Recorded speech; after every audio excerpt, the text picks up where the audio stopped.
গায়ত্রী চক্রবর্তী ৭৮ বছর বয়সে সোনারপুর ব্লক অফিসে এসেছেন একটি রিক্সাওয়ালাকে সঙ্গে নিয়ে। কী কারণে এসছেন না এসআইআরের হেয়ারিংয়ে। গায়ত্রী দেবীর একটা চোখে দেখতেই পায় না, আর আরেকটা চোখের দৃষ্টিও ঝাপসা। মেয়ে বাড়িতে আছে, অসুস্থ থাকায় মার সাথে আসতে পারেননি। ব্লক অফিসের হেয়ারিংয়ের ব্যবস্থা করা হয়েছে নিচের তলাতে। গায়ত্রী দেবীকে আমরা প্রশ্ন রেখেছিলাম কী জন্য এখানে এসেছেন। প্রশ্নের উত্তরে গায়ত্রী দেবী জানালেন আধার কার্ড ঠিক করার জন্য, গভর্নমেন্টের সুযোগ সুবিধা পাওয়ার জন্য। আসলে ৭৮ বছর বয়সে এসআইআরের বলার শক্তি হারিয়ে ফেলেছেন গায়ত্রী দেবী। এসআইআরের হেয়ারিংয়ে কি বলল আপনাকে? হয়ে গেছে, সব ঠিক আছে। বাড়ি হরিনাবি চক্রবর্তী পাড়াতে। খুব টেনশানে ছিলেন না? কীরকম শরীরটা ভিতরে কেমন হচ্ছে? কোনো টেনশান নেই, গায়ত্রী দেবী আমাদেরকে জানালেন। হবে হবে, না হবে না হবে, এই রকমভাবেই আমি আছি। এই বয়সে আমাদের মতো লোককে ডাকা মানে খুব কষ্ট।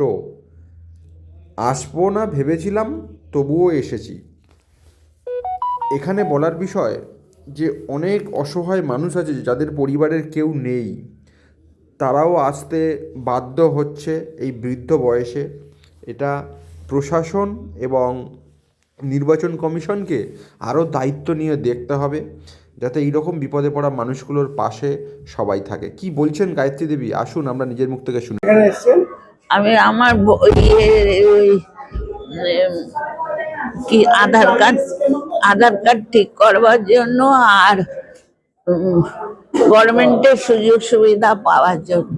এসআইআর এর জন্য এসছেন, তাই তো? হ্যাঁ হ্যাঁ এসআইআর এর হিয়ারিং ছিল আপনার আজকে? হ্যাঁ সোনারপুর বিডি অফিসে এসছেন, তাই তো? হ্যাঁ হ্যাঁ কি বললো আপনার? কাগজপত্র জমা দিয়েছেন? হ্যাঁ জমা দিয়েছি। কি বললো? ও বললো যে হয়ে গেছে, সব ঠিক আছে। সব ঠিক আছে বললো? হ্যাঁ। কি নাম আপনার? গায়ত্রী চক্রবর্তী। কোথায় বাড়ি, কোথায়? বাড়ি হচ্ছে হরিনাবি চক্রবর্তী পাড়া। খুব টেনশনে ছিলেন? না, কিরম শরীরটা ভেতরে এখনো হচ্ছে, কোনো টেনশন নেই। হবে হবে, না হবে না হবে, এরকম ভাবটা আছে, কিছু নেই। কিন্তু এই বয়সে যে এই হিয়ারিং এ আসতে হলো, এটা নিয়ে কি বলবেন?